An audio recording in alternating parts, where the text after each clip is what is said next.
अगर बिहार में देश की सबसे अच्छी शिक्षा व्यवस्था बनानी है तो करीब करीब 5.5 लाख करोड़ रुपया खर्च होगा।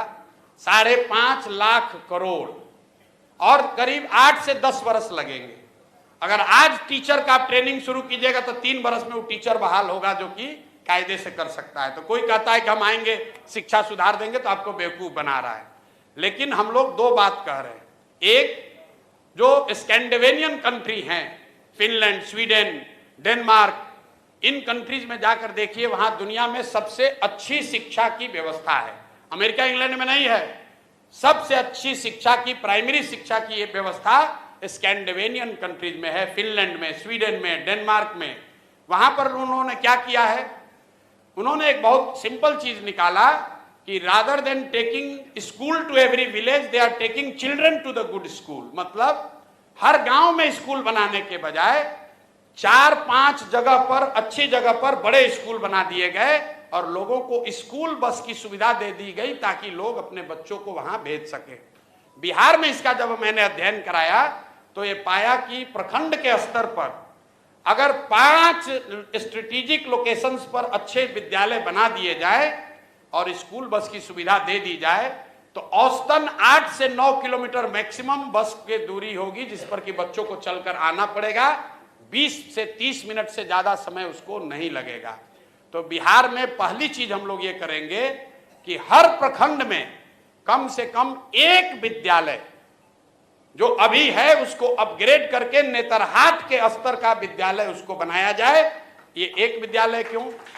इसलिए कि अगर हर प्रखंड में एक विद्यालय बनाइएगा बढ़िया नेतरहाट के जैसा, जिस एक नेतरहाट के विद्यालय से 1500 IAS IPS बने हैं, वो सरकारी विद्यालय था, यही बिहार के सरकार की व्यवस्था में चलता था और उसमें पढ़ने वाले ज्यादातर लड़के मध्यम और निम्न वर्गीय आर्थिक परिवारों से आए हुए थे।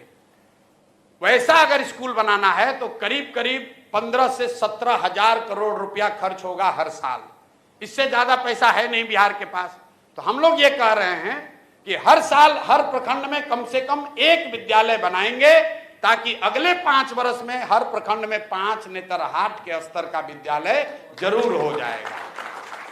दूसरी बात, हम अगर 5 वर्ष में शिक्षा सुधारेंगे, आपका लड़का 6वां में है, 8वां में है, आप कैसे सुधरिएगा? आपका समय तो निकलता जा रहा है। उसके लिए हम लोगों ने कहा कि जैसे ही सरकार बनेगी तो गरीब लोगों को यह सुविधा दे दी जाएगी कि अगर आप चाहें तो आप अपने बच्चे को प्राइवेट स्कूल में भेजिए और प्राइवेट स्कूल का रेगुलेटेड फीस सरकार की ओर से भरा जाएगा। मतलब कई आदमी को समझ में नहीं आ रहा है, कह रहा भैया तो सब तो प्राइवेटे में भेज देगा। बिल्कुल नहीं भेजेगा। ये अमेरिका में या कई देशों में ये व्यवस्था लागू है। जब आपका बच्चा होता है आपको मिलता है दोनों ऑप्शन, प्राइवेट में पढ़ाओगे कि सरकारी में पढ़ाओगे। ज्यादातर लोग सरकारी में पढ़ाना चाहते हैं। आपसे अभी पूछेंगे कि आपका लड़का साइंस कॉलेज में पढ़ेगा कि पटना में प्राइवेट कॉलेज में पढ़ेगा, आप कहिएगा भैया साइंस कॉलेज में नाम लिखवा दीजिए। आपसे पूछेंगे कि PMCH से मेडिकल करना है कि रमैया से करना है, आप कहे भैया PMCH में हो जाए तो रमैया क्या करने जाएगा। क्यों? क्योंकि सरकारी जो मेडिकल कॉलेज है, साइंस कॉलेज है, वो किसी प्राइवेट कॉलेज से उसका स्तर ऊपर है। तो ये सच्चाई नहीं है कि अगर आपको ऑप्शन मिल जाए तो सब आदमी प्राइवेट में जाएगा।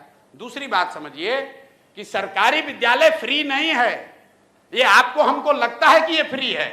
सरकारी विद्यालय को चलाने में सरकार खर्च कर रही है 60,000 करोड़ रुपया। हर साल बिहार सरकार खर्च करती है 60,000 करोड़ रुपया।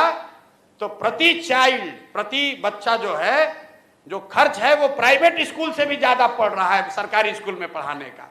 क्योंकि सरकारी स्कूल में मास्टर का कितना है दरमाहा? 45,000, 60,000, 80,000।